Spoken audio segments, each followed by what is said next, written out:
3 अगस्त के एक दिन पहले आप डाल दीजिएगा। मतलब 14 भगवान। मेरा first and last question please. दीदी क्या आप अपने फोन नंबर दे सकते हो?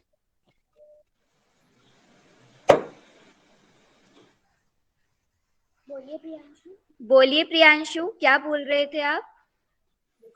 जो स्पीच हम लिखेंगे उसको देख करके बोल सकते हैं या लिख कर वैसे ही याद करके बोलनी है, जो मतलब अपने भाव लिखने ही है? आप कैसे भी बोल सकते हैं, देख कर भी बोल सकते हैं, बिना देखे भी बोल सकते हैं।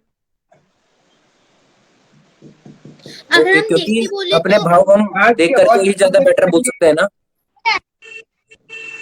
प्लीज एक एक करके बोलिए। प्रियांशु आपने क्या बोला, प्लीज रिपीट कीजिए। क्योंकि हम अपने भाव बिना लिखे ही बोल सकते हैं ना, क्योंकि जो हम बोलना दूसरे को समझा सकते हैं उसको हम क्लियरिटी सिर्फ अपने मन की बातें ही बता सकते हैं ना, क्योंकि बिल्कुल, अगर आप बिना देखे बोलेंगे तो आपकी जो फीलिंग्स है, जो एक्सप्रेशन है, वो और भी ज्यादा अच्छे आएंगे। हमारी नमस्कार सर। Good afternoon sir. नमस्ते sir. Good afternoon sir. How are you? Good afternoon sir. How are you sir? Good afternoon good afternoon sir. दीदी क्या आप अपने नंबर दे सकते हो? नमस्कार सर। नमस्कार। नमस्ते सर। नमस्ते। Sir good evening sir. Ram Ram sir. Ram Ram how sir. Are you sir? How are जय Shri Ram hello sir. Sir. बहुत अच्छे हैं। ओम नमः शिवाय सर। जय श्री राम सर। आप कैसे हो? जय Shri Ram sir. Jai Shri Ram. How are you good sir? Evening sir. Fine, thank you. How do you do? Sir कैसे हो? Good evening sir. माही दीदी आप अपने नंबर दे सकते हो? Good evening sir. सर आप कैसे हो? गुड मॉर्निंग करो पहले। Good morning. Good afternoon sir. Platform पर आपका बहुत बहुत स्वागत है सर। ठीक है। आज का होस्ट कौन है? नमस्कार बीडी कल्ला जी, मैं राघव कल्ला आपका डिजिटल बाल मेला की पूरी टीम से स्वागत करता हूँ, टीम की तरफ से स्वागत करता हूँ और हार्दिक स्वागत करता हूँ, अभिनंदन करता हूँ। और आज का विषय है कला संस्कृति से ऊर्जा तक कितना सरोकार बच्चों से। इसके बारे में बताने के लिए मैं अब इनवाइट कर रहा हूँ हमारी एक साथी जानवी शर्मा को। धन्यवाद राघव।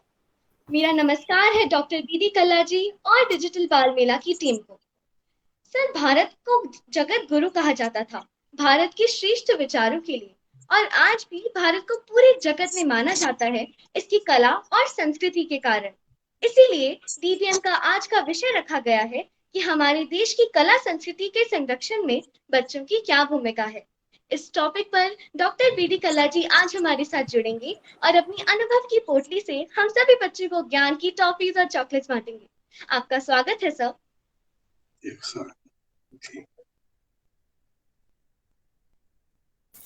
डिजिटल बाल मेला क्या है, ये बताने के लिए मैं इनवाइट कर रहा हूँ गुवाहाटी से तश्वी शर्मा को, ताकि वो आपको डिजिटल बाल मेला के बारे में बताए।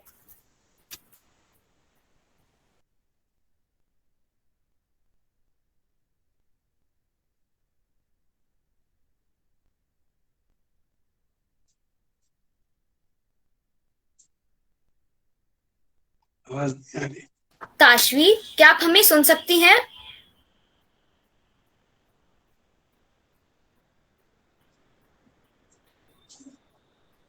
शायद डिस्कनेक्ट हो गई।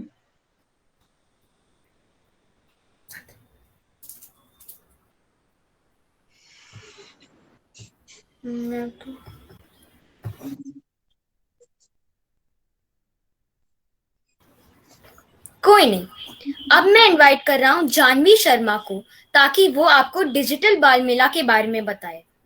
जानवी, आप बोल सकती हैं। डॉक्टर बीडी कल्ला जी, डिजिटल बाल मेला बच्चों की एक ऐसी पहल है जिससे बच्चे घर बैठे ही अपने जागरूकता को बढ़ा सकते हैं सरकार के बारे में, क्योंकि इसका टॉपिक रखा गया है बच्चों की सरकार कैसी हो। बच्चों को एक मौका मिला है सरकार तक अपने विचार पहुंचाने का, कि वो सरकार के बारे में क्या सोचते हैं, उनके क्या विचार हैं। अगर वो सरकार का हिस्सा होते तो वो क्या करते। अगर वो सरकार को कोई सुझाव भी देना चाहते हैं तो भी वो कर सकते हैं। और अंत में एक ऐसा कल्मिनेशन सेरेमनी होगी, ऐसे बच्चों की बाल सभा होगी जिसमें पूरे देश से बच्चे जुड़ेंगे और उन्हें मौका मिलेगा अपने विचार प्रकट करने का। धन्यवाद। हमने डिजिटल बाल मेला के बारे में तो जान लिया, लेकिन आपके बारे में जानने के लिए मैं इनवाइट कर रहा हूँ शानम दिल्ली से, ताकि वो आपके बारे में बताए अपने नन्हे मुन्ने साथ। और राघव, मुझे डिजिटल बाल मेले का इंट्रो देना था। चलो आप कह दो। तश्वी को इंट्रो बोलना है। तश्वी बोलो आप। दिग्गज राजनेता डॉक्टर बीडी कल्ला राजस्थान के ऊर्जा एवं संसाधन मंत्री है, तो वही साल 2018 में के विधानसभा चुनाव में उन्होंने छठी बार बीकानेर पश्चिम सीट से विधायक के तौर पर जीत हासिल की थी। हर पल जनता की उम्मीदों पर खरे उतरने वाले राजनेता को बीकानेर का शेर कहा जाता है। अशोक गहलोत सरकार में कैबिनेट मंत्री डॉक्टर बीडी कल्ला यूं तो किसी परिचय के मोहताज नहीं है, लेकिन फिर भी यह जानना जरूरी है कि वो एक सामाजिक कार्यकर्ता, शिक्षाविद और व्यस्त राजनीतिक व्यक्ति है, जिन्होंने अपनी अब तक के जीवन काल में सिर्फ जनता की सेवा करना का ही लक्ष्य रखा। दिग्गज राजनेता ने अपनी शिक्षा में BDSC, MA अर्थशास्त्र, LLB और PhD की डिग्री हासिल की। इसी तरह भारतीय सामाजिक और राजनीतिक क्षेत्र में उनका बड़ा नाम है। अपने प्रत्येक काम को गंभीरता से करने वाले डॉक्टर बीडी कल्ला जनता के काफी लोकप्रिय हैं। वे राजस्थान के पुष्करना ब्राह्मण समुदाय से हैं, तो वही राजनीति में भारतीय राष्ट्रीय कांग्रेस पार्टी से संबंध रखते हैं।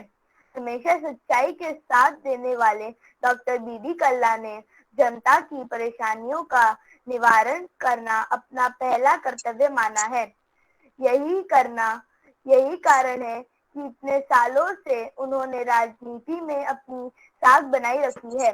अब बच्चों को भी डिजिटल बाल मेला के मंच पर डॉक्टर इन्हीं कार्य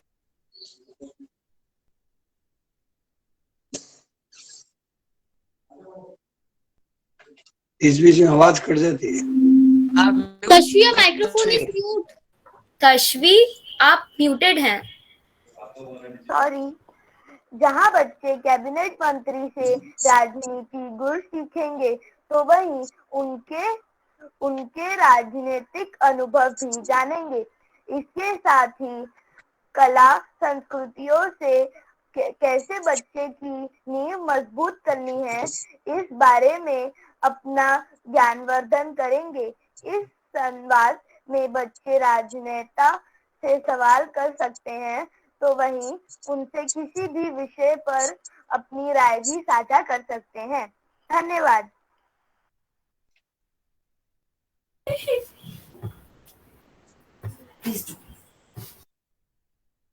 थैंक यू। अब डिजिटल बाल मेला के बारे में और जानने के लिए मैं इनवाइट कर रहा हूँ शानम अख्तर दिल्ली से। शानम, आप थोड़ी देर से जुड़ी थी, अब आप कह सकती हैं। It's okay, thank you Raghav. माननीय अतिथि श्री डॉक्टर बीडी कल्ला जी और डिजिटल बाल मेला की पूरी टीम को मेरा नमस्कार। आज मैं आपको डिजिटल बाल मेला 2021 के बारे में बताने जा रही हूँ। इस आयोजन की थीम को बच्चों की सरकार कैसी हो, इसके माध्यम से हम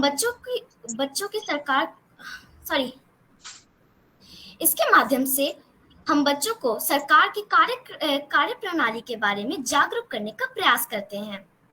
डिजिटल बाल मेला का मानना है कि बच्चे हमेशा तस्वीर में एक नया नजरिया लाते हैं, इसलिए हमने बच्चों से कहा कि वे सरकार और उनके मुद्दों के बारे में अपने विचार और राय साझा करें, जिन्हें वे इसका हिस्सा होने पर हल करना चाहते हैं। अंत में सबसे प्रभावशाली विचार वाले बच्चों को राज्य विधानसभा में बच्चों के लिए आयोजित एक विशेष सत्र में देश के सामने प्रस्तुत होकर अपने मन की बात से संबोधित करने का मौका दिया जाएगा। धन्यवाद।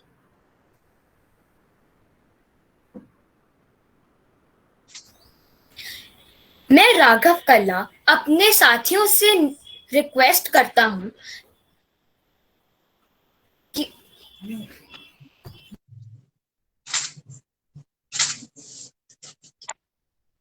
आपका माइक ऑफ है। आपका म्यूट ऑफ है।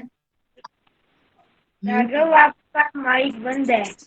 मैं रिक्वेस्ट कर रहा हूं बीडी कल्ला जी, ताकि वो अपने राजनीतिक अनुभव डिजिटल बाल मेला के हमारे डिजिटल बाल मेला के पूरे साथियों को बताएं। धन्यवाद राघव, तुम्हारे सभी साथियों को मेरी आवाज आ रही है? Yes sir. आ रही है सर। Yes sir. हाँ सर, आवाज आ रही है आपकी। Yes sir. मैं सभी बच्चों को सबसे पहले अपना आशीर्वाद देता हूँ बड़ा होने के नाते। बड़े का आशीर्वाद मिलता है तो आयु, बुद्धि, यश और बल स्वतः ही बढ़ जाती है। इसलिए आप सब लोगों को आशीर्वाद। आप डिजिटल बाल मेले के माध्यम से राजनीति के बारे में और आप बच्चों की सरकार कैसी हो, इस प्रोग्राम को मैंने कई बार देखा है। बहुत अच्छा लगता है कि बच्चे जिज्ञासु हैं, जानना चाहते हैं, आगे बढ़ना चाहते हैं। हर व्यक्ति जीवन में कुछ बनना चाहता है। आप किसी भी बच्चे से पूछें कि आप क्या बनना चाहते हो, तो बच्चा कहेगा कि मैं बड़ा होकर डॉक्टर बनूंगा, कोई बच्चा कहेगा कि मैं इंजीनियर बनूंगा, कोई कहता है मैं आईएएस कलेक्टर बनूंगा, कोई बच्चा कहता है कि मैं बड़ा होकर के जो है एसटी बनूंगा, कुछ बच्चे कहते हैं हम बड़े होकर बिजनेस करेंगे, कुछ बच्चे ये कहते हैं कि हम बड़े होकर मिलिट्री में जाएंगे और देश की सेवा करेंगे, कुछ बच्चे कहते हैं हम सचिन तेंदुलकर बनेंगे, अजरुद्दीन बनेंगे। लेकिन हर व्यक्ति जीवन में कुछ न कुछ बनना चाहता है और बनने का माध्यम केवल मात्र अच्छी शिक्षा ही है। बिना तालीम के, बिना शिक्षा के कोई बच्चा कुछ भी नहीं बन सकता है।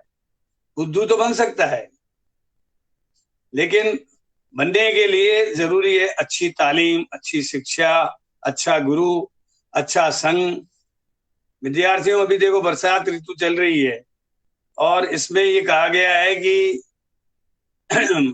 बरसात जो होती है वो अलग अलग लोगों का संग करती है, तो अलग अलग तरह का प्रभाव पड़ता है। जैसे केले के पत्ते पर बरसात गिरती है तो कपूर बन जाती है, सीप के मुख में पड़ती है तो मोती बन जाती है, और सांप के मुख में पड़ती है तो वही बूंद जहर बन जाती है। इसलिए बच्चों, अच्छी संगत करो और अपने समय का प्रबंधन ऐसा करो जिससे व्यक्ति जीवन में सफल हो सके। आजकल के बच्चे क्या करते हैं, ज्यादातर टीवी पे अथवा वीडियो गेम खेलते रहते हैं। ये आपके जीवन के लिए बहुत खराब है। इससे बच्चों की आंखों पे असर पड़ता है, बच्चे की सोच में फर्क पड़ता है, बच्चा चिड़चिड़ा हो जाता है स्वभाव से। मैं आपको एक सलाह देता हूं। मैं बचपन में 7वीं क्लास में पढ़ता था तो मैं अपने स्कूल का कला और संस्कृति मंत्री था। उसके बाद मैं जब कॉलेज में आया तो मैं टीडीसी सेकेंड ईयर में जब पढ़ रहा था तब मैं अपने कॉलेज का कल्चरल सेक्रेटरी बना, और अभी तीसरी बार राजस्थान सरकार में मैं कला और संस्कृति मंत्री बना हूं। मेरी कला और संस्कृति के प्रति गहरी रुचि है और ये कहा भी गया है कि संगीत, साहित्य और कला विहीना साक्षात पशुपुच्छ विषाणहीना। संगीत, साहित्य और कला के बिना व्यक्ति बिना सींग और पूंछ वाले पशु के समान होता है। हमारा राजस्थान और हमारा देश उस श्रेणी में नहीं आता, क्योंकि हम संगीत, साहित्य और कला से प्रेम करते हैं। हर हिंदुस्तान का बच्चा, हिंदुस्तान का नागरिक, भाई बहन, और कहीं गए या नहीं गए लेकिन कमरे में बाथरूम में जरूर गुनगुनाएगा। आप लोग बच्चे गुनगुनाते हो कि नहीं? Yes sir. गुनगुनाते हैं। Yes sir. लेकिन स्टेज पे जाते हो तो गुनगुनाना बंद कर दीजिए। स्टेज पे जब आप जाओगे तो आपके पैर जो है कांपने लगेंगे, मुंह कांपने लगेगा, हाथ कांपने लगेगा, ऐसा है नहीं? तो इसलिए स्टेज पे कैसे आए, स्टेज पे आके कोई गीत गाना जब सीख जाओगे तो निश्चित रूप से आप मोहम्मद रफी बन सकते हो, आप लता मंगेशकर बन सकती हैं, आप अच्छे महेंद्र कपूर की तरह गा सकते हो, मुकेश की तरह गा सकते हो। इसी प्रकार आप यदि वाद्य यंत्र कोई सीख लें तो अच्छी गिटार बजा सकते हो, अच्छी वायलिन जो है वो एक तरीके से उस पर प्ले कर सकते हो, तबले अच्छे बजा सकते हो, हारमोनियम अच्छा बजा सकते हो। तो संगीत, साहित्य और कला, इसमें रुचि जरूरी है। हमारी संस्कृति क्या है, इसको समझाने के लिए मैं आपको कहना चाहूंगा, उत्पादन की विधाओं में जो परिवर्तन होते हैं, जैसे पहले लोग हल और बैल से खेती करते थे, आजकल ट्रैक्टर से, वैज्ञानिक उपकरणों से खेती करते हैं। ये जो परिवर्तन है इसका नाम है सभ्यता। और हम कैसे अपने एक तरीके से त्योहारों को मनाते हैं, कैसे हमारी अलग अलग प्रकार की ऋतुओं में गीत होते हैं, कैसे हमारा संगीत है, हमारा कथक है, हमारे जितने भी रिचुअल्स हैं त्योहारों के और आध्यात्मिक आयोजनों के, ये हमारी संस्कृति है। और इस संस्कृति को हमको बनाए रखना है। आप देखते हो हमारे यहाँ कथक में जो है वो पैर का काम बहुत अच्छा होता है, फुटवर्क। लेकिन लखनऊ का जो कथक है उसमें दूसरी तरीके की शैली है।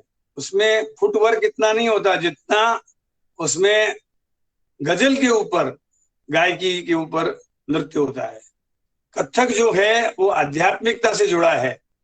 और जयपुर का कथक, लेकिन लखनवी जो कथक है वो उसकी शैली जो है, उसकी नजाकत, उसका अंदाज अलग प्रकार का है। तो कहने का तात्पर्य मेरा ये है, ये संस्कृति जो है हमको हमारे जीवन में अलग अलग प्रकार से, हमारी जैसे पेंटिंग्स हैं, कलाएं अलग अलग प्रकार की है, जैसे मूर्ति कला, चित्रकला, ललित कला, ये सब हमारी संस्कृति के अंग है। इसमें प्रत्येक विद्यार्थी जो है वो, आपने देखा होगा कि अपने जीवन में बाल कलाकार होता है। हर बच्चा आंसू वैज्ञानिक है, आंसू कलाकार है। नैसर्गिक क्षमताएं प्रकृति ने उसको दी हैं। अब वो कैसे विकसित होती है, ये गुरु पर, माता पिता के संस्कारों पर और अच्छी संगत पर डिपेंड करती है। इसलिए मेरा आपसे ये कहना है कि आप संस्कृति को बनाए रखें। हमारी संस्कृति का संरक्षण हमारे बच्चे ही कर सकते हैं। हमारे बच्चे जो है बचपन से ही, आज कोई भी, आवाज आ रही है मेरी? Yes sir. हाँ, मैं ये कह रहा था कि बच्चे हमारे जितने भी प्रकार की गायकी, हमारी नृत्य कला, चित्रकला, ललित कला, इसको बनाए रखने के लिए, इसको आगे बढ़ाते हुए एक तरीके से संस्कृति को जिंदा रख सकते हैं। और बच्चे जागरूक नहीं रहे, हमारे यहाँ वेस्टर्न कल्चर, हमारे यहाँ अलग अलग प्रकार की कल्चर आ जाएगी। मैं एक प्रोग्राम में रविंद्र मंच पे गया हुआ था और मेरे को कहा आपके सामने डिस्को डब बजाई जाएगी, तो मैं उठ गया वहां से। तो लोगों ने, आयोजकों ने पूछा आप उठ क्यों गए? मैंने कहा मैं डिस्को के प्रोग्राम में नहीं आया हूँ, मैं राजस्थानी प्रोग्राम में आया हूँ। इसलिए हमारी संस्कृति को बचाना हमारा धर्म है। हम अपनी संस्कृति को मूल रूप में बचाए रखें। जिसको डिस्को देखना है देखे, कोई दिक्कत नहीं है। लेकिन जब डब बज रही हो और उसमें डिस्को आ जाए तो समझो कि ये मिक्स संस्कृति है, यहाँ मिलावट है, और मिलावट किसी में भी खराब है। इसलिए हमारी संस्कृति को संजोए रखने की जिम्मेवारी विद्यार्थियों की है। मैं उम्मीद करता हूँ इस डिजिटल बाल मेले में आप अच्छे आर्टिस्ट बनेंगे, अच्छे कलाकार बनेंगे, अच्छे गायक बनेंगे। आज आपको मालूम है लता मंगेशकर एक गीत को गाने के लिए कितने रुपए लेती थी? Indian idol no sir. No sir. नहीं, लाखों रुपए लेती थी। तो इसलिए अच्छी कला, अभी गुड का जमाना नहीं, बेटर का जमाना नहीं, दी बेस्ट का जमाना है।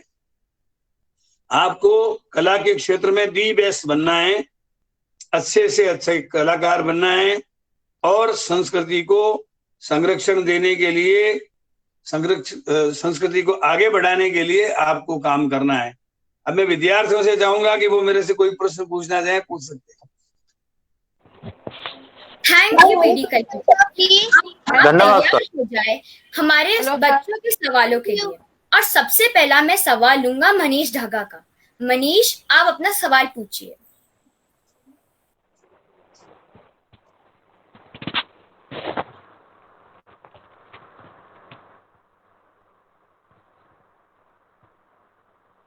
मनीष, क्या आप इस मीटिंग में हैं? नमस्कार सर, यस राघव, मैं इस मीटिंग में हूँ। नमस्कार सर, मैं मनीष ढाका नमस्कार। राजस्थान के नागौर जिले का रहने वाला हूँ। मैं कक्षा 9th का छात्र हूँ।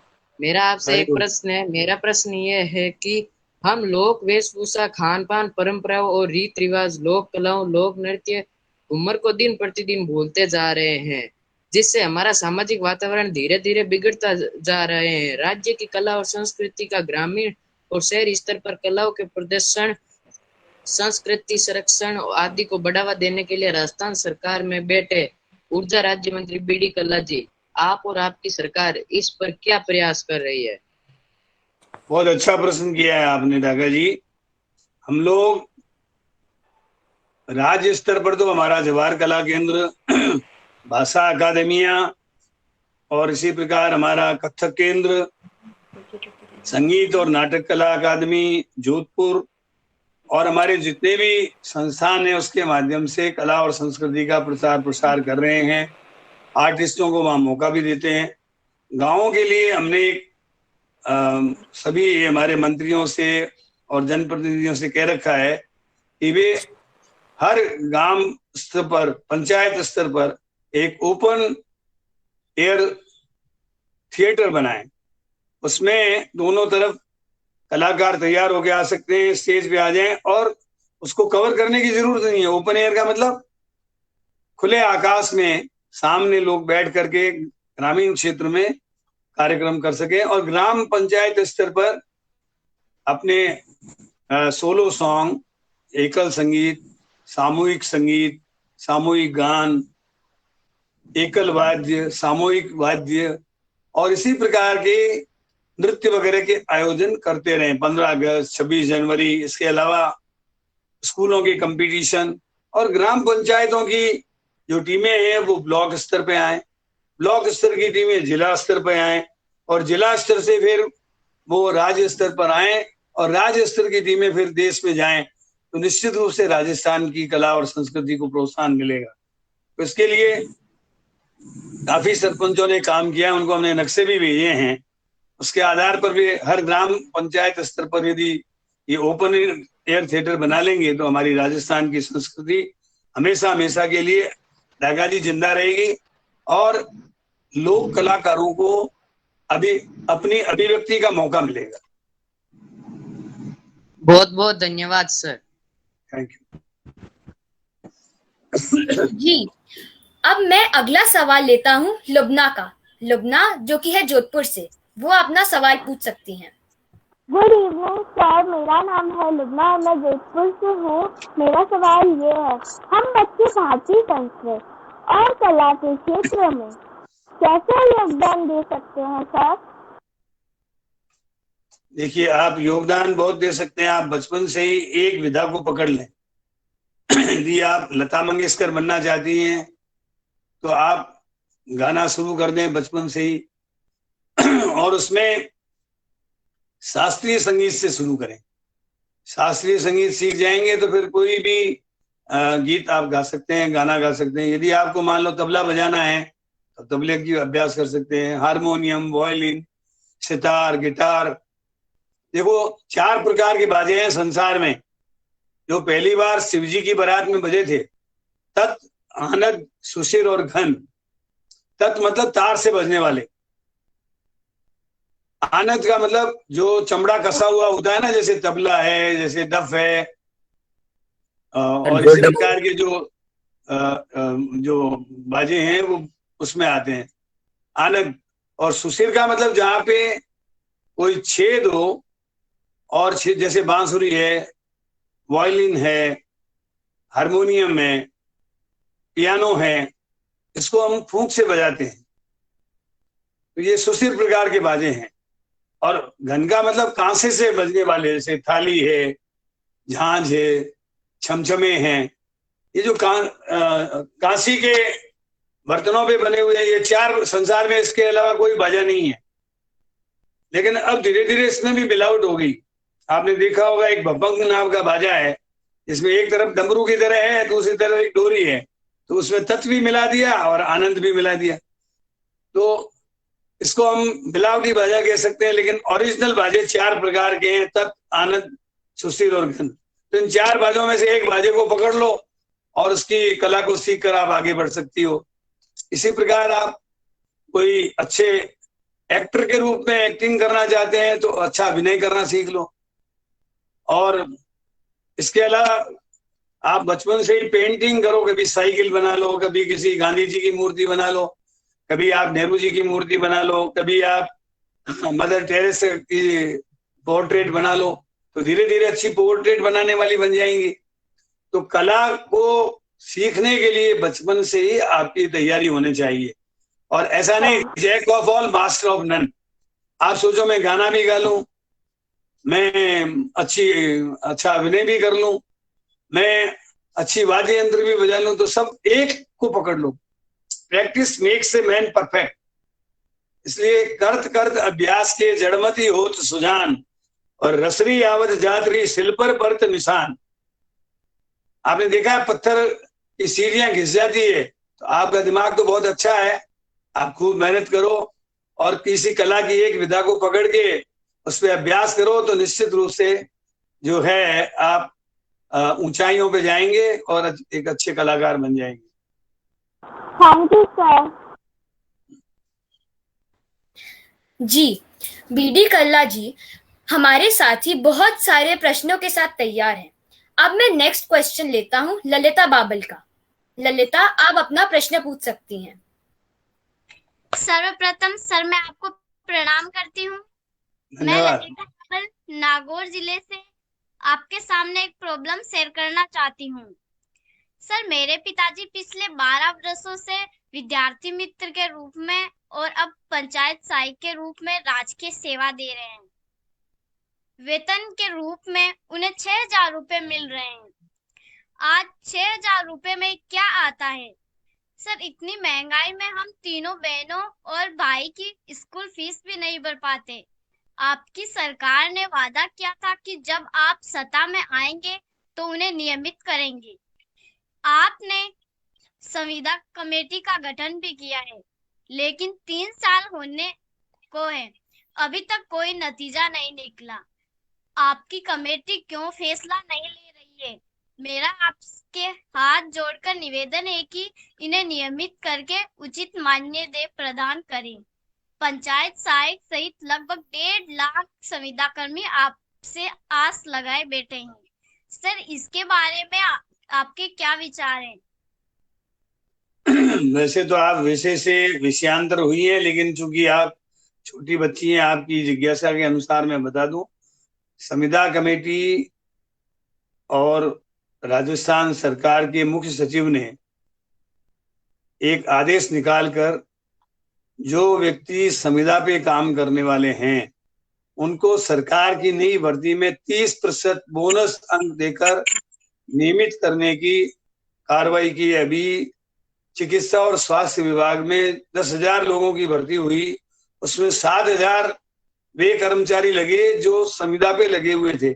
ऐसे ही अलग अलग विभागों में जैसे जैसे वैकेंसी निकलेगी, संविदा के कर्मचारियों को बोनस अंक देकर के नियमित करने की कार्रवाई की जा रही है। और बाकी रिकमेंडेशंस जो है मैं आपको बता नहीं सकता, क्योंकि कैबिनेट में जो बातें अप्रूव नहीं होती है या जब तक रिपोर्ट वो कैबिनेट उसको नहीं एक तरीके से हम अभी सबमिट करके जब वो वहां पास हो जाएगी तब प्रकट होगी, इसलिए बाकी बातों के बारे में मैं खुलासा नहीं कर सकता। धन्यवाद sir. Thank you BD Kalla जी। अब आपका धन्यवाद कि आपने ललिता की बात सुनी। अब मैं अगला प्रश्न लेता हूं माही जैन का। नमस्कार सर, मैं माही जैन कुशलगढ़ से। सर, अपना सवाल पूछने से पहले मैं जगजीत सिंह की एक गजल आपको सुनाना चाहती हूँ। जरूर। क्या सर? हाँ। तुम इतना जो मुस्कुरा रहे हो, तुम इतना जो मुस्कुरा रहे हो, क्या गम जिसको छिपा रहे हो, क्या गम है जिसको छिपा रहे हो। होठों पे हंसी नमी आंखों पर, होठों पे हंसी नमी आंखों पर, क्या हाल है क्या दिखा रहे हो। बच्चों के नाम लिख के दो मेरे को, कौन कौन भाग लिया। सर, अब मेरा आपसे प्रश्न ये है सर, नाम लिख के दो मेरे को। मैं साइंस बायो की स्टूडेंट हूँ सर। क्या विज्ञान हमें राजनीति में दमदार बनाती है? इस बारे में आपका क्या कहना है सर? निश्चित रूप से कोई भी व्यक्ति कहीं से ज्ञान प्राप्त करके आगे बढ़ता है तो वो उसके जीवन में काम आता है। और आज का युग विज्ञान का युग है। आप जानते हैं, मन चाहे तो समुद्र के साथ हंसो खेलो, मन चाहे तो आकाश में उड़ो हवाई जहाज में बैठकर, मन चाहे तो यहाँ बैठे बैठे अमेरिका, इंग्लैंड, जर्मनी, जापान, वहां बैठे हुए आप किसी अपने परिवार के लोगों से, अपने मित्रों से बात कर सकते हो। और दुनिया इतनी छोटी हो गई है कि एक ग्लोबल विलेज के रूप में हमारे सामने हो गई है। इसलिए विज्ञान का उपयोग जो है वो सकारात्मक होना चाहिए। विज्ञान ने परमाणु बम भी दिया है, उज्जैन बम दिया है, विनाश का प्रतीक है। और विज्ञान ने हमको ऐसे ऐसे चीजें दी है जो हमारे लिए फायदेमंद भी है। हमको वैज्ञानिक सोच के साथ आगे बढ़ना है, लेकिन उसका दुरुपयोग नहीं करना है। विज्ञान जो है वो विकास भी करता है और विनाश भी करता है, इसलिए विकास से संबंधित कामों को हमको लेना। और इसके साथ साथ आज मोबाइल है, ये मोबाइल जो है बहुत जरूरत पड़ने पर उपयोग करो। आप आधे घंटे से ज्यादा इसका उपयोग करोगे तो आप खुद मतलब क्या इरिटेट हो जाओगे। तो इसलिए इसका बहुत ही कहना चाहिए कि विवेक के साथ इस्तेमाल करना चाहिए। और विज्ञान के जितने फायदे हैं उतने नुकसान भी हैं, इसलिए फायदे वाले काम करो, नुकसान वाले कामों को मत करो। भैया, क्या मैं अपना प्रश्न रख सकती हूँ? हाँ सर, सबसे पहले तो मैं आपके स्वागत में कुछ लाइनें कहना चाहूंगी। आप आए तो बहारों ने लुटाई खुशबू, फूल तो फूल, कांटों से भी, तो चांद भी आ जाए तो महफिल में वो बात ना रहेगी, 100 चांद भी आ जाए तो महफिल में वो बात ना रहेगी, जो सिर्फ आपके आ जाने से ही हमारी महफिल की रौनक बढ़ेगी, सिर्फ आपके आ जाने से ही हमारी महफिल की रौनक बढ़ेगी। नमस्कार सर, मैं पलक हूँ। सर, मेरा प्रश्न आपसे यह है कि जैसा कि हम सभी जानते हैं, जो राजस्थान में रहने वाली गुलाबो, जो कि कालबेलिया नृत्य का है सर, उसने हमारे कालबेलिया डांस को बहुत ही ऊपर तक पहुंचाया, इंटरनेशनल लेवल तक लेकर गई। पर आज कोई भी उसका डांस देखने के इच्छुक नहीं है। सारे बॉलीवुड सॉन्ग्स इत्यादि को देखने के इच्छुक रहते हैं। उसका आज इतना सम्मान नहीं होता जितना बॉलीवुड स्टार्स का होता है। बल्कि देखा जाए तो वो हमारे भारत की शान है। सर, इसके बारे में आपके क्या विचार हैं? देखिए, ये एक सोच की बात है। मैंने गुलाबों को बचपन से देखा है, बहुत अच्छी आर्टिस्ट है। जैसे हमारे देश में हॉलीवुड और बॉलीवुड के कलाकारों को देखने की तमन्ना है, वैसे ही न्यूयॉर्क में, जर्मनी में, जापान में, लंदन में और बाहर के मुल्कों में, बाहर के देशों में गुलाबों के डांस को देखने की लोगों की जिज्ञासा है। वो कहते हैं ना, अपने मारवाड़ी में कहते हैं, घर का जोगी जोगना आण गांव का सिद्ध। इसका मतलब ये हुआ कि हम अपने आर्टिस्टों को खुद ही तवज्जो नहीं दे रहे हैं, जबकि दुनिया उनको तवज्जो दे रही है, दुनिया उनका सम्मान कर रही है। इसलिए हमको लोक कला लोक संस्कृति से जुड़े हुए आर्टिस्टों का सम्मान करना सीखना चाहिए। गुलाबों के पास जो कला है अच्छे अच्छे आर्टिस्टों के पास में नहीं है। वो एक तरह से ये कहना चाहिए कि इतना अच्छा डांस करती है सपेरा डांस, जो मैं समझता हूँ कि दुनिया में उसकी कोई दूसरी उसके पैरेलल कलाकार नहीं है। इसलिए हम सब लोगों को ये देखना चाहिए कि जो लोक कला है, लोक संस्कृति है, उसको बढ़ावा देने के लिए हम हॉलीवुड और बॉलीवुड से दूर हटकर जो हमारे लोक कलाकार हैं उनका सम्मान करना सीखें, क्योंकि दुनिया उनका सम्मान कर रही है। सर धन्यवाद मेरे प्रश्न का उत्तर देने के लिए। आपको मेरा एक बार फिर से सादर प्रणाम। राघव भैया मैं कर सकता हूँ? फ्रेंड्स, हम डिजिटल बाल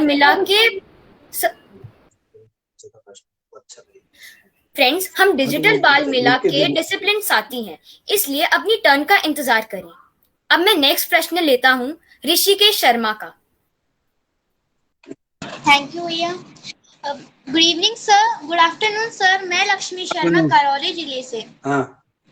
और मैं आपसे प्रश्न करना चाहती हूँ कि राजस्थान में लगभग 1 वर्ष पूर्व जनता द्वारा चुनी गई अशोक गहलोत सरकार को कई राजनीतिक पार्टियों के बड़े राजनेताओं द्वारा राजस्थान सरकार को गिराने के लिए पूरी ताकत लगा दी।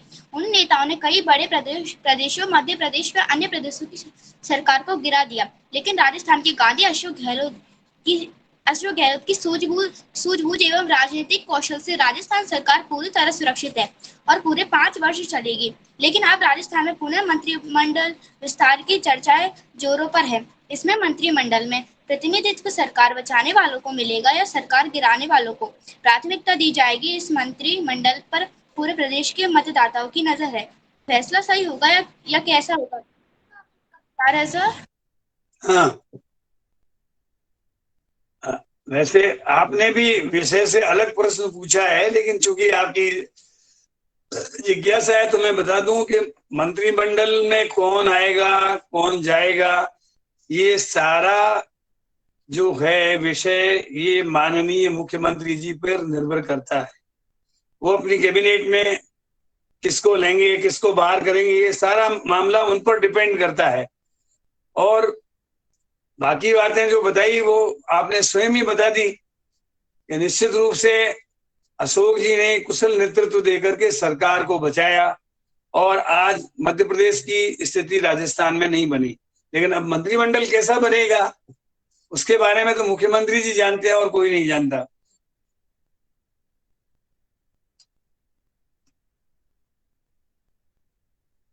Thank you. Thank you very much sir, आपने मेरे प्रश्न का जवाब दिया। सर क्या अपना क्वेश्चन पूछ सकते हैं नित्या जैन? Thank you. अब नेक्स्ट मैं क्वेश्चन लेता हूँ काव्य काड़िया का। नमस्कार सर, मैं काव्य काड़िया कुशलगढ़ से। सर मैं अपना क्वेश्चन पूछने से पहले आपको जगजीत सिंह की एक गजल सुनाना चाहता हूँ। सुनाओ बेटा। हम तो है परदेश में देश में निकला होगा चांद, हम तो है परदेश में देश में निकला होगा चांद, अपनी रात की छत पर कितना तन्हा होगा चांद, अपनी रात की छत पर कितना तन्हा। मेरे को यहाँ दे दे। क्वेश्चन है कि कला हमारे भारत देश की शान है, फिर भी लोग इससे दूर क्यों होते जा रहे हैं? इस बारे में आपका क्या कहना है सर? दोबारा मेरा आप दोबारा प्रश्न करो, मेरा ध्यान दूसरी तरफ चला गया था, प्लीज। हाँ सर, कला और संस्कृति हमारे भारत देश की शान है, फिर भी लोग इससे दूर क्यों होते जा रहे हैं सर? इस बारे में आपका क्या कहना है? देखिए, हम अपनी कला और संस्कृति को भूलते जा रहे हैं और हम पाश्चात्य संस्कृति की तरफ जो है कदम बढ़ा रहे हैं, इसके कारण से लोग दुखी हैं। लेकिन हमारी आपने को बताया कि पहले जो अभी बरसात के दिनों में अथवा बरसात के दिन नहीं भी हो, राग रागिनी सिद्ध की हुई होती थी, तो मेघ मल्हार राग जो है उसको गाते ही बरसात आ जाती थी। घन गरजे बिजली चमके बरसे मेहरवा। अब इसको तरन्नुम में और शास्त्रीय संगीत की पद्धति से यदि गाते थे तो बरसात आ जाती थी। और इसी प्रकार दीप राग एक बार तानसेन से गवाई गई, उसने कहा दिन में मत गवाओ इसको, इसका समय नहीं है, लेकिन उसको जबरदस्ती राजा ने हुक्म दिया, उसने गाई तो आग लग गई। और वो दौड़ते दौड़ते बाहर जंगल में गया तो वहां कंडे चुगने वाली जो महिलाएं थी उन्होंने पूछा, अरे ये तो दीप राग से जला हुआ है, पहचान लिया। और उन्होंने मेघ मल्हार राग गाई, बरसात हुई, तानसेन जो है वो जलने से बच गया। फिर पूछा उनसे कि ये राग तुमने कहाँ सीखी? उन्होंने बताया कि अस छाप के कवि हमारे घर के पड़ोस में रहते हैं, वो गाते हैं, हम भी साथ साथ गुनगुना लेती हैं। तो कहने का तात्पर्य मेरा ये है कि हम अपनी संस्कृति को भूलते जा रहे हैं और पाश्चात्य संस्कृति की ओर आगे बढ़ते जा रहे हैं। इसके कारण से दुखी हैं। हमारी संस्कृति तो इतनी सौंधी और एक तरह से ये कहना चाहिए मीठी है कि उसको चाहे गीत लो, नृत्य लो, हमारी आर्ट लो। आज आर्ट को आप देखते ही पहचान जाएंगे कि किसी कलाकृति को बने हुए की बनी ठनी है, किशनगढ़ की बनी हुई है। शिकार की कोई पेंटिंग है तो पता लग रहा है कि बूंदी की बनी हुई है। इसी प्रकार अलग अलग क्षेत्रों की, मेवाड़ की चित्रांकन परंपरा अलग है, बीकानेर की अलग है। उस्ता आर्ट देखते ही पहचान जाएंगे कि ये जो है उस्ता आर्ट है। तो कहने का मतलब ये है कि हम अपनी चीज को पहले परखें, उसके ऊपर काम करें, उसको प्रोत्साहन दें। पाश्चात्य संस्कृति की ओर मतलब क्या है, उससे हमारा एक तरह से पीछा छुड़ाएंगे, तब हमारी संस्कृति की इज्जत होगी और हम लोग सुखी रहेंगे। Okay, thank you sir. Sir मैं अपना क्वेश्चन रख सकती हूँ? नित्या Jain. Thank you BD Kalla जी। अब आप बताइए कि हम अपनी संस्कृति को नहीं भूलें, उसके लिए हम बच्चे क्या कर सकते हैं?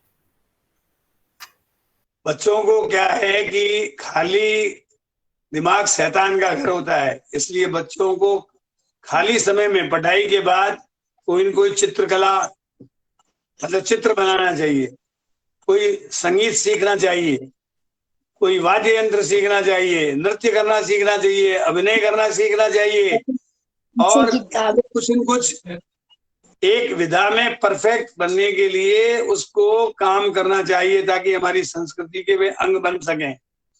जैसे कई बार बच्चे क्या होते, खाली होते हैं तो टीवी देखते हैं।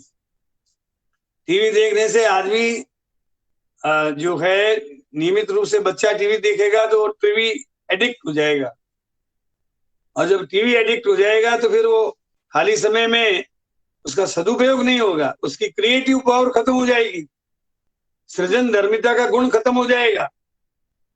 इसलिए सृजनात्मक कार्यों को करने के लिए उसको कला से जुड़ना चाहिए। तो बैठा बैठा कोई न कोई चित्र बनाता रहे तो फिर उसमें अच्छे योग्य गुरु के माध्यम से अच्छा पेंटर बन सकता है। कोई अच्छे डायरेक्टर से अभिनय करना सीख ले तो अच्छा एक्टर बन सकता है, अच्छा मोनो एक्टर बन सकता है। यदि वो किसी संगीतज्ञ के पास संगीत सीखेगा तो अच्छा संगीतज्ञ बन सकता है। तो संस्कृति के योगदान में बच्चों की भागीदारी होनी चाहिए। मुझे पूरा विश्वास है कि मेरी इन बातों को समझकर बच्चे अच्छे कलाकार बनेंगे। और अच्छे बच्चे जो हैं वे केवल पढ़ाई से नहीं बनते हैं, एक्स्ट्रा करिकुलर, को करिकुलर एक्टिविटीज में जो भाग लेता है वो बच्चा जो है सर्वगुण संपन्न बनकर आगे बढ़ता है। अच्छा कलाकार बन सकता है, अच्छा ड्रामेटिस्ट बन सकता है, अच्छा अभिनय कर सकता है, अच्छा वो बहुत बड़ा लोक कलाकार बन सकता है। अब मैं कर सकता हूँ राधा भैया? सर मैं नेक्स्ट क्वेश्चन लेता हूँ दिल्ली से। सर सर मैं क्या क्वेश्चनिंग कर सकता हूँ? सर मैं कर सकता हूँ आपसे कुछ बात। साथियों प्लीज अपने आप को म्यूटेड रखें। अब मैं नेक्स्ट क्वेश्चन लेता हूँ कार्निक जैन का, जो कि है दिल्ली से। थैंक यू भैया। Good evening and namaskar to the guest of honour doctor B D Kalla ji and the entire team from Digital Bal Mela. Hi, my name is Karnik Jain. I am from Delhi.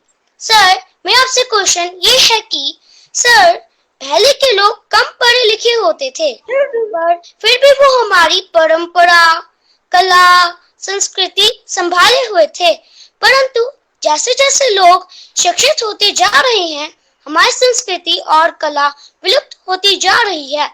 फिर मुझे ये बताए, कला और संस्कृति के संरक्षण के लिए शिक्षा जरूरी कैसे है और हम बच्चे इसे कैसे संभाल सकते हैं? देखिए, ये बात सही है कि जैसे जैसे लोग शिक्षित हुए, संस्कृति को भूलते गए। मैं इस बात से सहमत हूँ कि शिक्षित होने के साथ साथ वे पाश्चात्य संस्कृति की ओर आकर्षित होने लगे। हमारी परंपराओं को, हमारी कला और संस्कृति को छोड़ते गए। हमारी विरासत में जो हमें संस्कृति मिली, उसको आगे बढ़ाने के लिए जरूरी है कि आधुनिक शिक्षा के साथ साथ हम अपनी विरासत को संजोए रखें। और विरासत को यदि हम संजोए रखेंगे, इसके लिए जरूरी है कि बालकों में ही शुरू से ही हमारी संस्कृति के संस्कार के बीज रोपित कर दें। बच्चे जो हैं संस्कृति को आगे बढ़ाने में बहुत बड़े सहायक हो सकते हैं।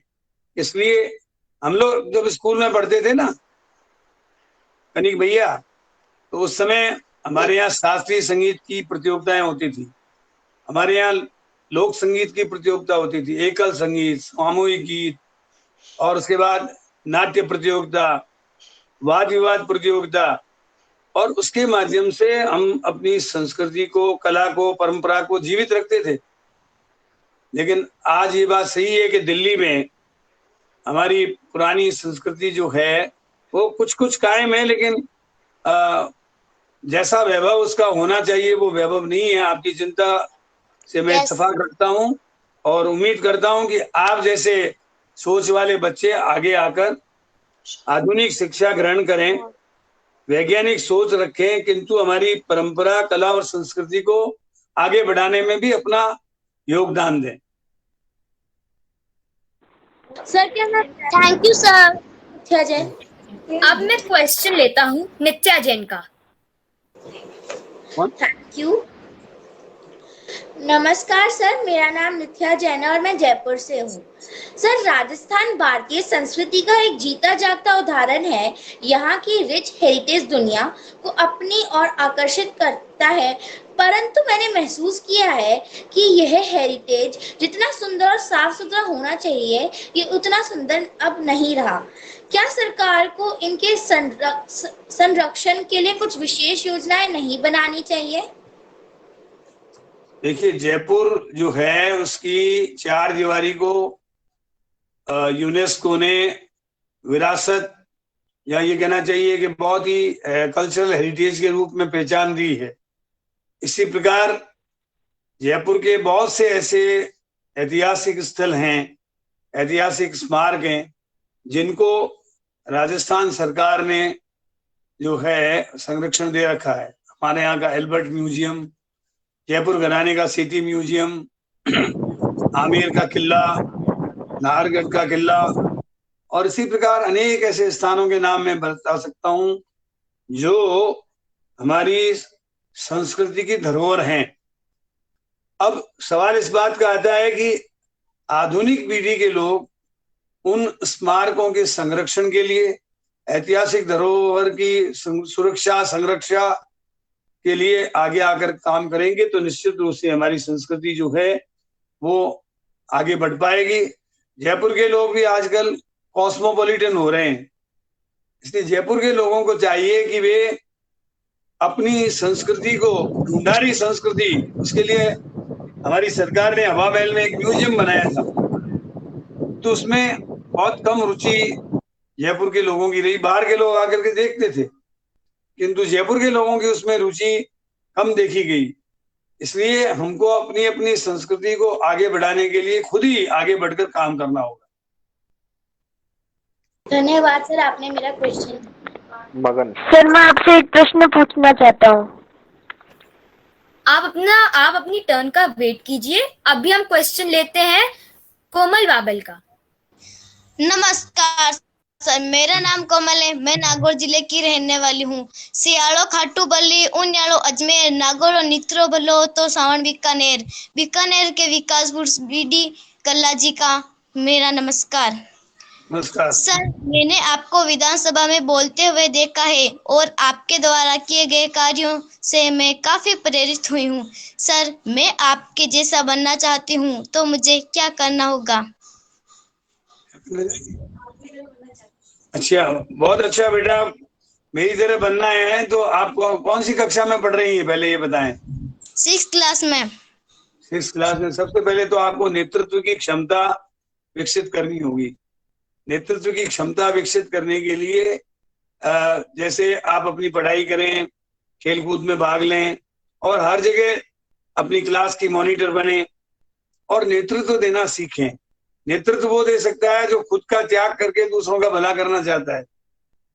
सेवा जो है वो त्याग के बिना नहीं होती है, इसलिए उसके लिए थोड़ा समय निकालें। हर महीने आप जो है कम से कम 6 घंटे का एक तरीके से श्रम का योगदान दें, श्रमदान करें। और इसी प्रकार जैसे आप पढ़ाई में अच्छे हैं तो जो कमजोर बच्चे हैं उनको पढ़ाने का काम करें। धीरे धीरे कल्चरल प्रोग्राम में आप लोगों को संगठित करें, उनको लोक संस्कृति के बारे में प्लेटफॉर्म दिलाने के लिए, मंच दिलाने के लिए काम करें। और इसी प्रकार परोपकार करते करते धीरे धीरे जब लीडरशिप की क्षमता आप में डेवलप हो जाएगी तो आप स्कूल में, कॉलेज में चुनाव लड़ें। मैं अपनी स्कूल में, मैंने आपको बताया था ना, 7वीं में मैं सांस्कृतिक मंत्री था और जब मैं 10वीं में पढ़ता था तो अपने स्कूल का गृह मंत्री था। कॉलेज में मैं गया तो मैं 13वीं कक्षा में पढ़ता था, तब मैं सांस्कृतिक सचिव था। लेकिन उसके बाद जब मैं बीएससी में आया तो मैं कॉलेज का अध्यक्ष बना और उसके बाद धीरे धीरे 80 में मैं विधायक बना और उसके बाद धीरे धीरे मैं आगे बढ़ता गया। तो इस क्षेत्र में काम करने के लिए आपको पढ़ाई के साथ साथ कुछ समय परोपकार के कार्यों में और सेवा कार्यों में आपको लगना होगा, तब जाकर के आप एक अच्छे जनप्रतिनिधि के रूप में आगे बढ़ सकते हैं। धन्यवाद सर, मैं अभी आपकी जैसे बन के दिखाऊंगी। हमसे आगे बढ़ो, हम तो कहते हैं इंदिरा गांधी बनो, सपना ऊंचा होना चाहिए। अब हम नेक्स्ट क्वेश्चन लेते हैं रक्षित का। आप बहुत टाइम से इंतजार कर रहे थे, अब आप अपना क्वेश्चन पूछ सकते हैं।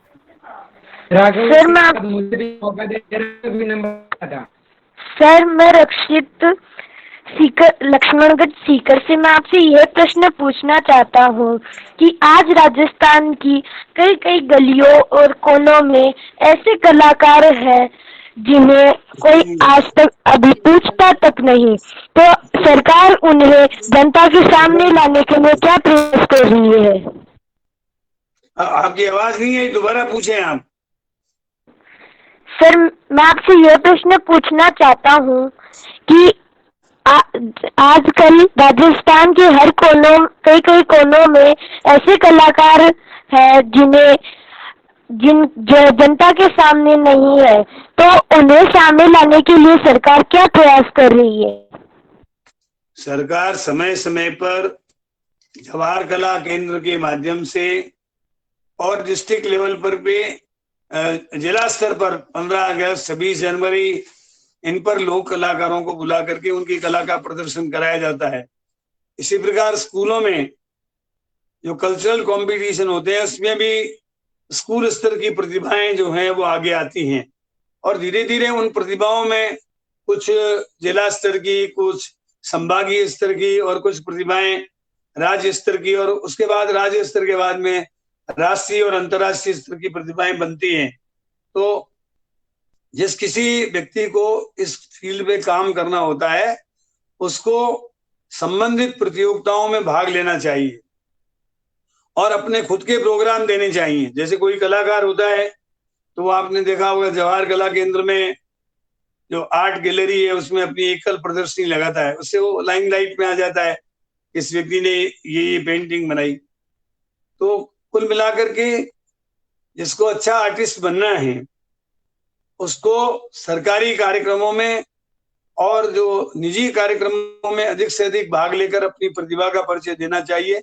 आजकल का जमाना परफेक्ट कंपटीशन का जमाना है, पूर्ण प्रतियोगिता है, इसलिए अपनी प्रतिभा का प्रदर्शन का जो भी मौका मिले उसमें उसको आगे आकर के अपनी प्रतिभा का परिचय देना चाहिए। फिर प्रतिभा जिसमें होती है वो निश्चित रूप से आगे बढ़ता जाता है और वो अपना स्थान बना लेता है।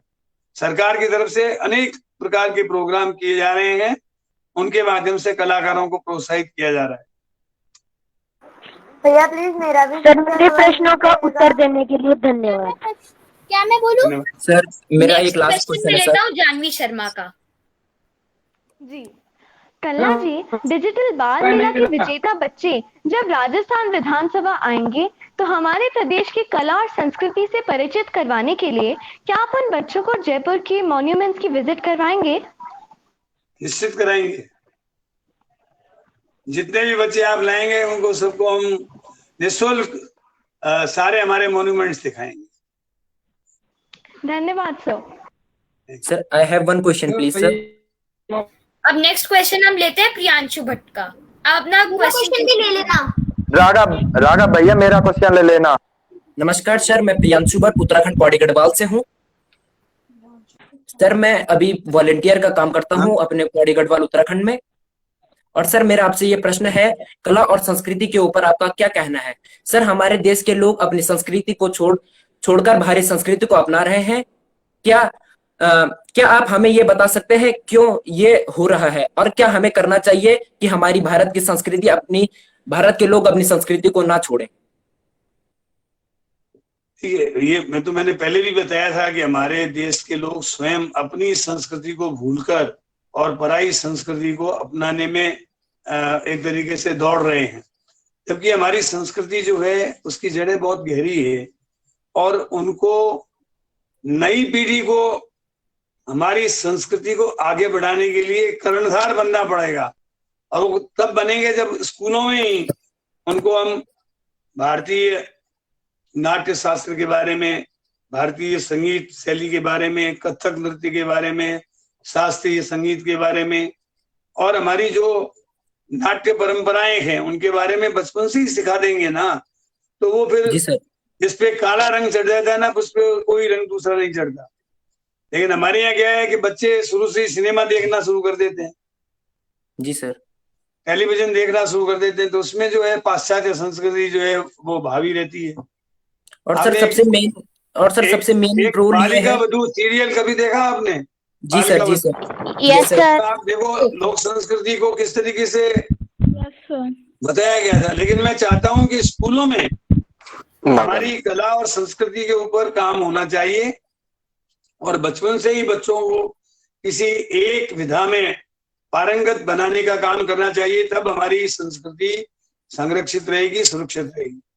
सर और एक और चीज सर, हमारे उत्तराखंड में सर हमें बहुत ज्यादा देखा जा रहा है कि सर हम अपनी गढ़वाली भाषा को नहीं बोल पाते। हम दूसरों के सामने अगर हम किसी के सामने गढ़वाली बोलेंगे तो सर हम बहुत शर्माते हैं, पर हम अगर उसी बात को अगर हम इंग्लिश में बोलना चाहेंगे तो सर हमें लगता है कि हम बहुत कुछ सीख चुके हैं।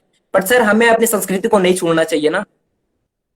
संस्कृति जो है वो हमारा आधार है। आज कोई भारत का व्यक्ति जाकर के और पाश्चात्य संगीत लंदन, जर्मनी में और अमेरिका में आएगा तो एक आदमी सुनने वाला नहीं मिलेगा। लेकिन जैसा भी आपने सुना, गुलाबो वहां जाकर के यदि सपेरा डांस करेगी और यहाँ का आदमी जाके कोई कथक नृत्य करेगा तो उसको सारे अमेरिका की जनता, लंदन की जनता देखेगी और चाव से देखेगी। तो हमको भी जो है जो पाश्चात्य संस्कृति के प्रति जो चाव और लगाव है उसको छोड़कर हमारी संस्कृति को आगे बढ़ाने के लिए काम करना चाहिए।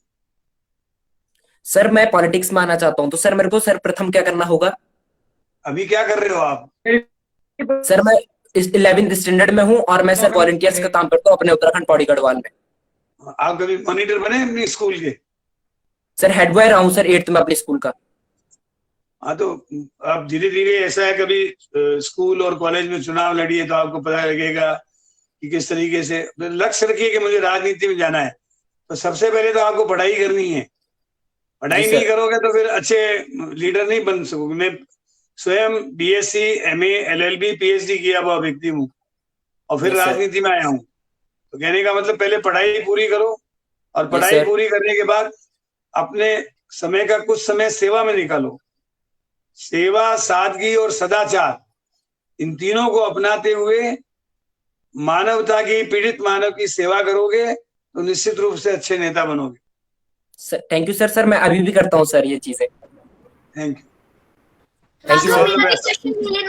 अब मंत्री महोदय बीडी कल्ला जी को मुख्यमंत्री जी के साथ एक बैठक में जाना है, तो हम एक लास्ट क्वेश्चन लेते हैं पलक का। प्लीज अगली बार मुख्यमंत्री बनोगे सर आप? प्लीज राघव मेरा मुख्यमंत्री तो सचिन पायलट बनेगा। राघव मेरा क्वेश्चन ले लो। पलक अभी मैं साधु हूँ और मेरा आपसे यह प्रश्न है कि आप कला को और नृत्य को कैसे बढ़ावा देंगे? देखिए,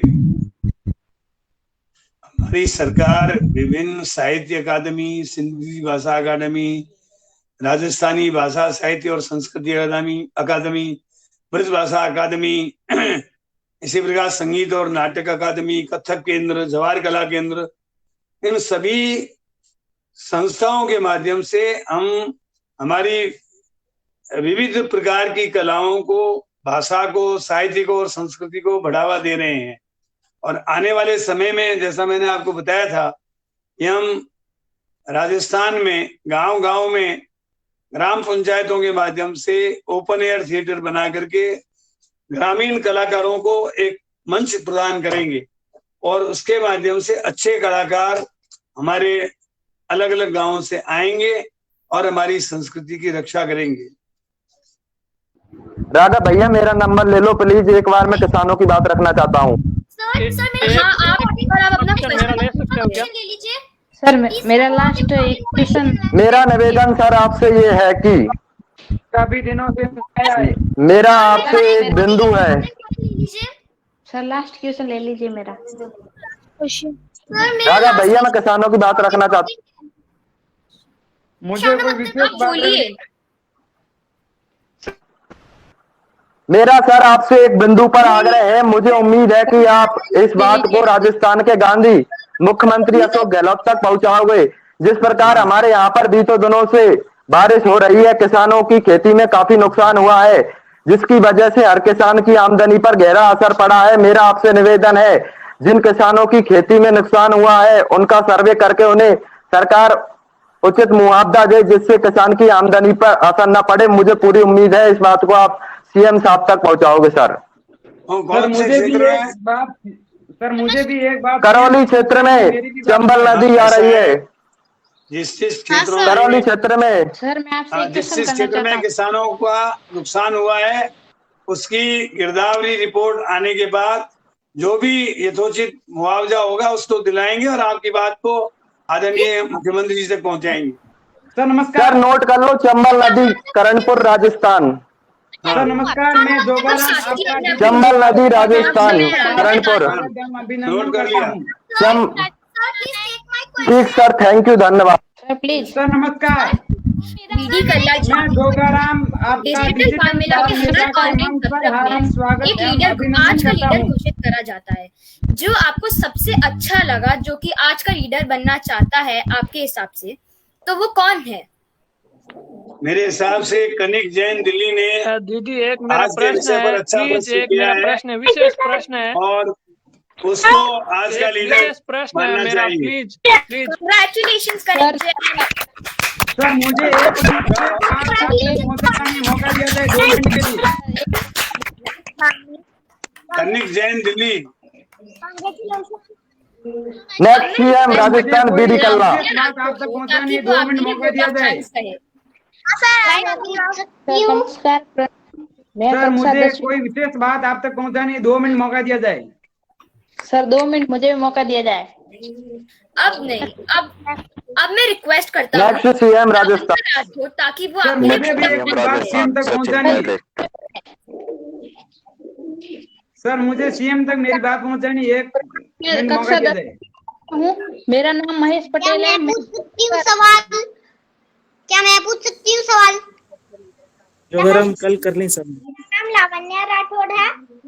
सर मेरी आवाज आपको साथियों, आज डॉक्टर बीडी कल्ला के पास समय नहीं है, उनको एक बैठक में जाना है मुख्यमंत्री जी के साथ। इसलिए तो 1 मिनट मुझे मौका दिया जाए, मेरी बात सीएम तक पहुंचानी है। सर मेरी भी बात इनवाइट एक कर रहा सीएम हूँ तक जानवी पहुंचानी है। शर्मा को वोट ऑफ थैंक्स कहने के लिए। मुझे भी पूछना है। Sir last question next CM Rajasthan B D Kalla. Please Lavanya. Sir आपका आभारी रहूंगा ये बात सुन ली तो। राठौड़। सर नमस्कार, प्रणाम। मैं कक्षा 10वीं का छात्र हूँ। मेरा नाम महेश पटेल है। मैं जोधपुर का रहने वाला हूँ। मैं आपसे ये प्रश्न करना चाहता हूँ कि हमारी पौराणिक प्राचीन संस्कृति को याद दिलाने के लिए सर आपकी सरकार का क्या प्रयासरत कार्य है? अब समय बेटा खत्म हो गया ना, तुमने बाद में पूछा है। सर मुझे 1 मिनट अपने आप को म्यूट करो, सिर्फ लावण्या कहेगी। लावण्या, मैं रिक्वेस्ट करता हूँ कि आप मेरा विशेष प्रश्न है। हार्दिक स्वागत करता हूँ माननीय मंत्री महोदय जी। मैंने मेरे गांव वालों से अक्सर ये बात सुना करता हूँ कि डॉक्टर बीडी कल्ला जी हमेशा। सर मेरी आवाज सवाल। हाँ बेटा, कार्यक्रम का समय खत्म हो गया, इसलिए फिर कभी मिलेंगे।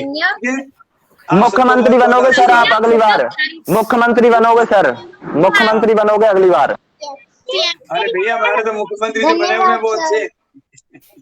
लावण्या, अब आप वोट।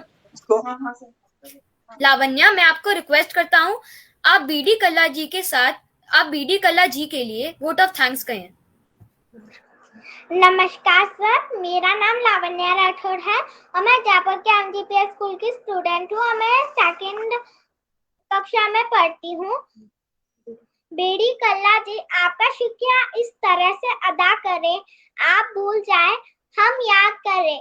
आपसे मिलकर इतना सीखा है हमने, खुद से पहले औरों के लिए दुआ करें। इन्हीं पंक्तियों के साथ मैं लावण्या राठौड़ पूरी डिजिटल बाल मेला टीम की तरफ से आपका धन्यवाद करती हूँ कि आप हमारा सर तो चले गए जुड़े, हमारे सवालों का जवाब देकर हमारे मन में उत्साह बढ़ाया और हमारी पूरी बाल मेला टीम ये कामना करती है कि आप चले गए उच्चतम शिखर तक पहुँचे। पुनः आपका धन्यवाद। Raghav, sir excuse me Raghav, I have one question for you. Actually doctor B D Kalla साहब ने मीटिंग लीव कर दिया है। जी सर, राघव मेरे को आपसे बात करनी है।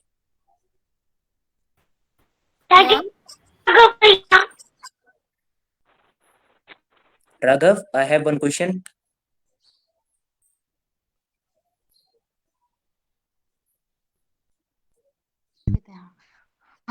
हाँ, मैं आपसे ये पूछना चाहता हूँ कि सर ने जो नाम नोट किए हैं वो किस चीज के लिए किए थे? सर ने नाम पता नहीं।